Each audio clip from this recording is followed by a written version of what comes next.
One love, job bless. Fire Nelson here. Today I'm going to talk to you about the importance of family. So family, lots of times is very different from how we are, especially when we're on our spiritual journey and we've been doing things that maybe the norm don't do. Our family sometimes is the first one to judge us, the first one to call us crazy, the first ones to make us feel like maybe we're doing something wrong almost. But we have to realize that family is important. We have to be patient with them, have to realize that we need to meet them where they're at and help push them slowly but surely to the places that we're trying to get to as well. You know, a heightened state of being, a more enlightened being, a person living in a more righteous and divine way. Family isn't something that to be disregarded as people that are your blood. Come. As just people that are your blood and think crazily and think that you're crazy and this and that. And they're just a whole separate part of you. No, the Most High gave you family for a reason. The Most High gives you family so that you can learn from them, so that you can gain wisdom from them, whether it's good, examples of wisdom or bad examples of wisdom. Because families come in all different types of ways and forms and thinking. So sometimes family gives us trauma to learn from, unfortunately, but sometimes family become good examples of how we want to live or how we should treat others or how we should treat our significant others and things like this. So we have to realize that there's a reason why we're born into the family we're born into. We don't need to think of this as a burden, but think of it as why them, or, what is the lesson here, or what lessons can I learn from my elders and my, siblings and things like this. And we have to realize that it's going to take effort, mostly on our part, especially if there's not a big connection, to make that connection more of a constant thing. When we're on our spiritual journey, when we're trying to become a better person than we were the day before, we can't just ignore the problems of our past, because lots of the things that happened in our family helped form the habits that we have now. Whether the habits that we have now are good and we're trying to break them, or whether the habits that we have now are good and we're trying to build on them, or whether the habits are bad and we're trying to break them. A lot of the habits that we formed and we're using now came from our family time, our family life, those times in our past, and they formed us into the person that we are now. They've pushed us into this person that we are now. Sometimes we have to go through things to grow into the person that we are supposed to become. Sometimes people don't change until something very drastic happens. So in life, we have to realize that we need that push sometimes. Sometimes we need that hecticness of a family. Sometimes we need that friction in our life to realize what is good and what is not. Sometimes we need to walk a dark path to go back and realize, oh wait, I had everything I needed. I didn't need to go down this dark alley. I didn't need to go down this, crazy way of living. Family is really all you need in your life. Everything else is just extra. And it's very important to connect with your family and help them grow to the places that you are. And to make them realize that, hey, you are a different person and that is okay. We don't have to keep repeating the same toxic cycles that our family repeats of, unhealthy eating and unhealthy talk and unhealthy ways of thinking. Lots of the times our family is suffering more than they like to say, because your mom or your dad isn't going to tell you, hey, I'm dealing with this mentally. They might tell you something they're dealing with physically. But unfortunately, in this society, things happening mentally and spiritually within people they keep to themselves. It's a tough situation. But we have to be that beacon, be that light that's helping let our family know that it's okay to be open spiritually. It's okay to be open mentally. It's okay to be suffering. It's okay to not know. It's okay to get advice from someone that's 2 years old or someone that's 102 years old. You don't need to look only to people that have $1 million, $1 billion for advice. You can get advice right from your family on how you should be living. You can get advice right from the good word or from spiritual books on how you should be living from the Most High. We need to utilize our family and help them grow into the places that we are growing and even further. If we can't change our family, if we can't help our family, how can we expect to help others? How can we expect to help our friends? How can we expect to change and help the world? So the family is a very, very important part of you realizing if you're actually learning just knowledge or you're actually learning wisdom. Because wisdom is knowing when to use and not to use the knowledge that you have learned. If you're not knowing when to use the knowledge you have learned, you don't know wisdom. But if you are learning when to use the knowledge that you've learned, then you have wisdom. So we want to build that wisdom. We want to put ourselves out there sometimes to our family and say, hey, I know what you're going through. Or maybe look at it this way. Maybe the Most High is working and putting this trials and tribulations in front of you, this suffering that you may feel like you're going through in front of you so that you can become a better version of yourself, so that you can get a lesson from the situation. Maybe they might not be receptive right then and there. A lot of families, they don't want to hear no advice. They don't want to hear especially some spirituality stuff. Lots of people roll their eyes, all type of things. But they might not hear it right then and there, but trust me, they got the information. They got the word. The Most High is working for their best version, for their best lesson. And then once it comes, they're more aware just being in that. They're more and less of a blessing coming and just passing by and then just thinking, oh, okay, I'm glad that I got over that. Now they're thinking back to what you said. They're thinking back to the Most High? Is that you? They're starting to think like, what? Maybe he got something going on. Maybe he got a point.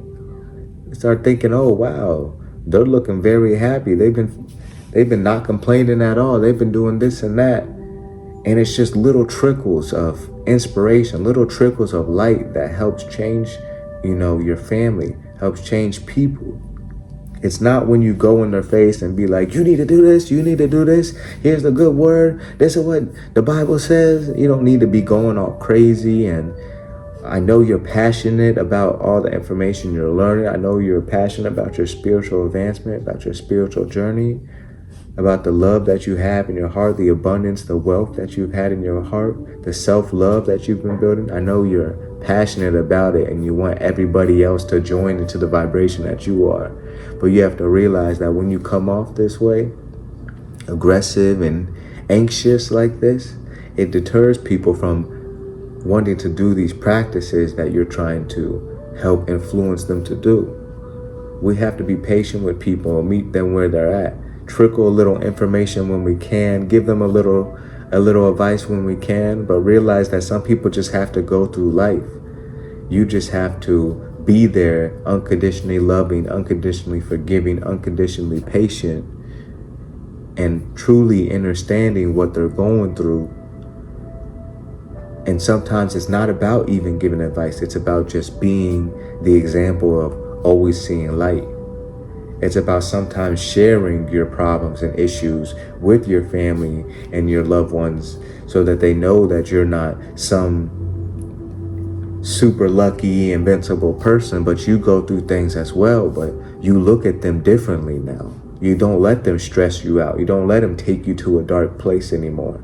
You handle them. You face them. You understand them. Yeah, sometimes you might not handle them right away, but you understand the repercussions of what you're doing more now. You have more awareness of everything is going to work out for my greatest good. the money is going to come. The solution is going to come. The blessing is going to come. Just stay patient and use divine action when you have the chance, when you have the energy, when you have the guidance. We have to be patient with ourselves, just like we have to be patient with our family. There's gonna be a time when you're going to see them progress. There's gonna be a time when you're gonna see them, have a switch flipped in their mind. And yeah, it'll flip off. But you doing that inner work, you trying to show that light, trying to be that beacon, walking that righteous path, is going to help them more than you just explaining and constantly, pestering them about changing is ever going to do. You have to be patient with your family and just know that you doing the work you're doing and making sure that you're strengthening the connections by calling them more, texting them more daily, even if it's a little text saying, love you, thinking of you, sending them a little scripture or sending them a little, inspirational quote. You doing these things are going to help them in the long run, whether it seems annoying, whether it seems weird, whether it seems corny. Do these things. All it takes is 5 minutes, if that, 2 minutes to text everyone in your family individually and say, love you, just thinking of you. Send a little gift or send a little emoji or send a little quote. You can even send the same quote to everybody. But the effort matters. The effort is something that is lost in this generation, in this time, and we have to get back to connecting with family and realizing the importance of family and how once you're able to help change your family, you will help create so much, forgiveness and openness within you that is going to let more blessings flow through you, let more spiritual growth flow through you, because there'll be less blockages, because your family won't be going through so much turmoil. You won't be having so many, avoidance issues of not wanting to talk to your family and this and that. And it'll just start building a more healing relationship. Lots of people do what they do because they don't know what they do. They think they know, but they're only going off the information they have learned to that point. We have to try to help show people the information of a newer way.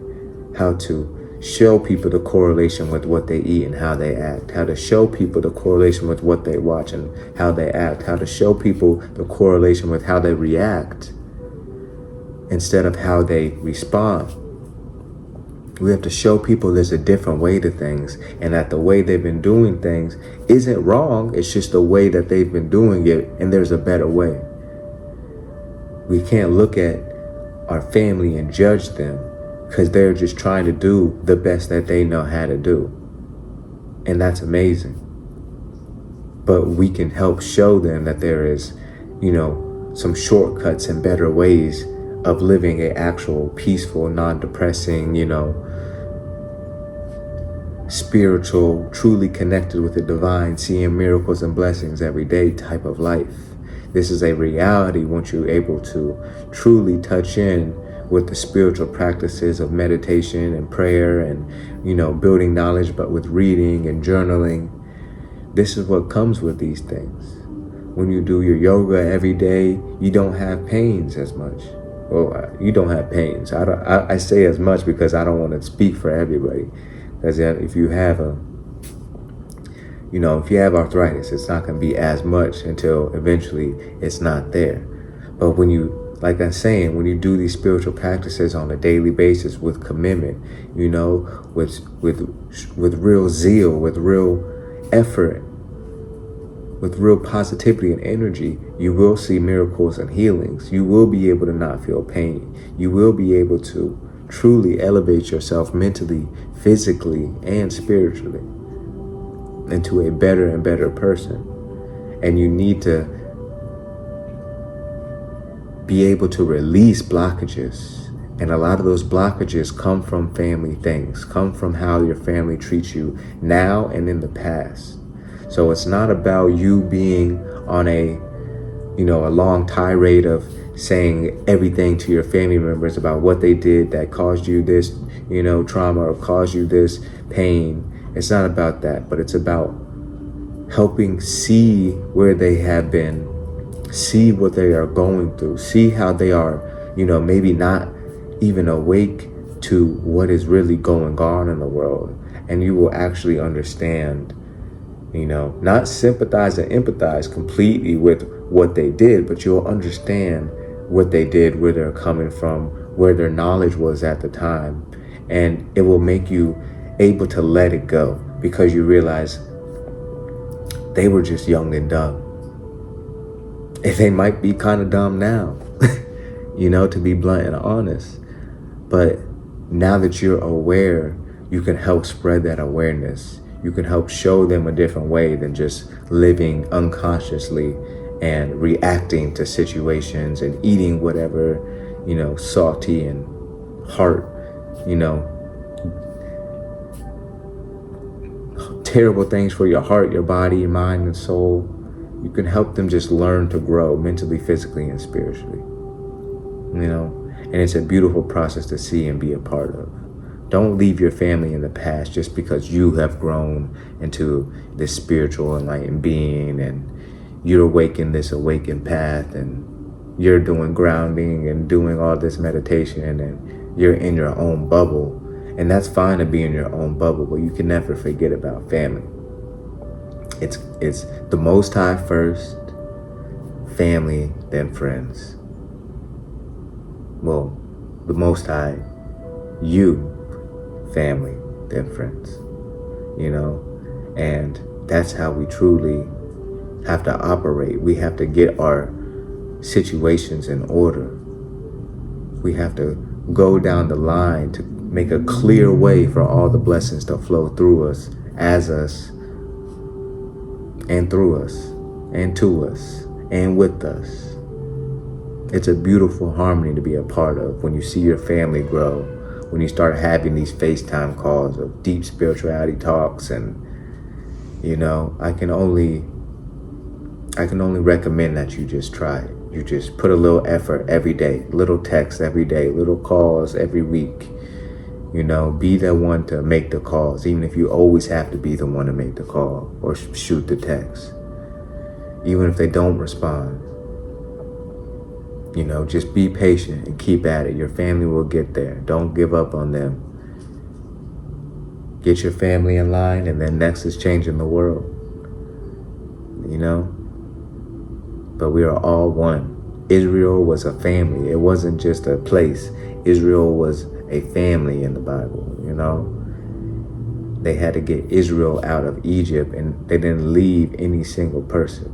So when we left out of Babylon, when we left out of that mindset, we can't leave our people. We have to go back for them and help them leave as well.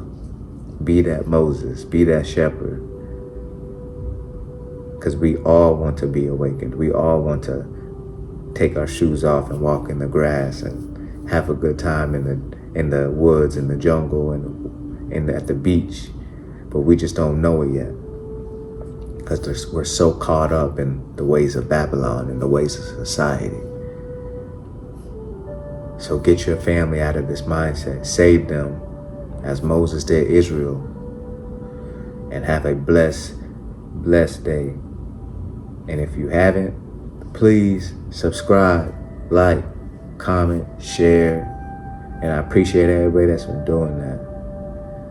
And save your family so that you can save your loved ones, save your friends, and then you're going to be saving the world next. But it is possible.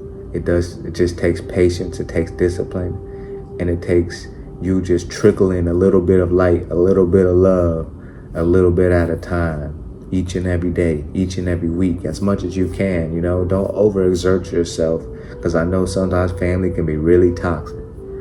But just keep on being that light. Keep on being patient. Don't react to their ways, and just try to understand that they do what they do because they know not. They don't know what you have been knowing and what you've been taking so much hours and time to research and these practices that you're doing to grow your inner truth, your inner wealth, your inner wisdom. So stay patient with them. And it takes one step at a time, one person at a time. But trust me, the progress will be shown and many blessings will come to you for doing this. You know, the Most High will be very pleased with you doing this, because it really is going to release so much blockages of past traumas and current traumas and, you know, anger, resentment, wrath, all these things is going to be released from you, because you know your family is safe and sound and order mentally, physically, and spiritually, and you had a helping hand in it with the help of the Most High. One love.